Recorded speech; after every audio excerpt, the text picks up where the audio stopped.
Border Gavaskar ట్రోఫీలో భాగంగా Adelaide వేదికగా జరిగిన పింక్ బాల్ టెస్టులో టీమిండియా ఓటమి పాలైంది. ఆతిథ్య ఆస్ట్రేలియా 10 వికెట్ల తేడాతో ఘన విజయం సాధించింది. 19 పరుగుల స్వల్ప లక్ష్యాన్ని ఆసీస్ ఓపెనర్లు 3.2 ఓవర్లలోనే సునాయాసంగా ఛేదించి జట్టుకు అద్భుత విజయాన్ని అందించారు. Pink ball test first innings లో విఫలమైన భారత బ్యాటర్లు సెకండ్ ఇన్నింగ్స్ లోనే చేతులెత్తేశారు. 5 వికెట్లకి 128 పరుగుల ఓవర్ నెట్ స్కోర్ తో మూడో రోజు ఆట ప్రారంభించిన టీమిండియా 48 పరుగులు మాత్రమే చేసి చివరి 5 వికెట్లు కోల్పోయింది. ఆస్ట్రేలియా బౌలర్ల దాటికి రెండో ఇన్నింగ్స్ లో 175 పరుగులకే భారత్ ఆలౌట్ అయింది. తెలుగు కురాని నితీష్ కుమార్ రెడ్డి 42 పరుగులతో టాప్ స్కోరర్ గా నిలిచాడు. రోహిత్, కోహ్లీ, కేఎల్ రాహుల్ తీవ్రంగా నిరాశపరిచారు. తొలి ఇన్నింగ్స్ లో మిచెల్ స్టార్క్ 6 వికెట్లు తీసి టీమిండియా పతనాన్ని శాసిస్తే ఈసారి రెండో ఇన్నింగ్స్ లో ప్యాట్ కమిన్స్ 5 వికెట్లు తీసి టీమిండియాను భారీ దెబ్బ కొట్టాడు. ఇప్పటికే తొలి మ్యాచ్ లో టీమిండియా విజయం సాధించగా రెండో మ్యాచ్ లో ఆస్ట్రేలియా విజయం సాధించి సిరీస్ 1-1తో సమమైంది. ఇకపోతే ఇక్కడ తొలి మ్యాచ్ విజయానికి రెండో మ్యాచ్ ఓటమికి ఒకే ఒక్క తేడా, కెప్టెన్ రోహిత్ శర్మ. తన కెప్టెన్సీ లో ఈ మధ్య వరుసగా 4వ ఓటమిది. స్వదేశంలో న్యూజిలాండ్ తో హ్యాట్రిక్ ఓటములు, ఆ తర్వాత ఇప్పుడు అడిలైడ్ లో మరో ఓటమి.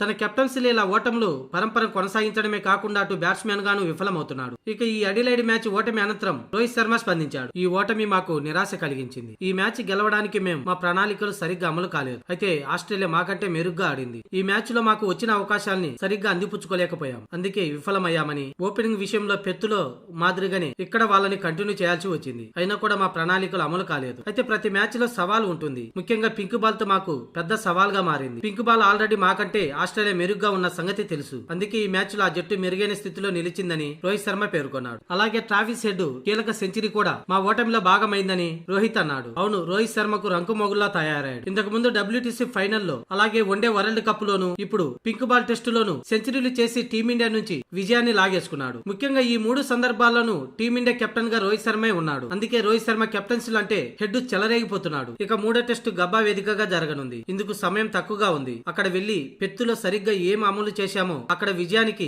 ఎలాంటి ప్రణాళికలు రచించామో బుమ్రాతో కలిసి చర్చించుకొని 3వ టెస్టులో గెలిచేందుకు అన్ని ప్రణాళికలతో సిద్ధం అవుతామని రోహిత్ శర్మ పేర్కొన్నాడు. ముఖ్యంగా బ్యాటింగ్ విభాగంలో మెరుగు అవుతే గెలుపు అవకాశాలు కూడా ముందుంటాయని రోహిత్ శర్మ అన్నాడు. ఇందులో ముఖ్యంగా నేను కూడా మెరుగవలసిన అవసరం ఉందని రోహిత్ పేర్కొన్నాడు. అలాగే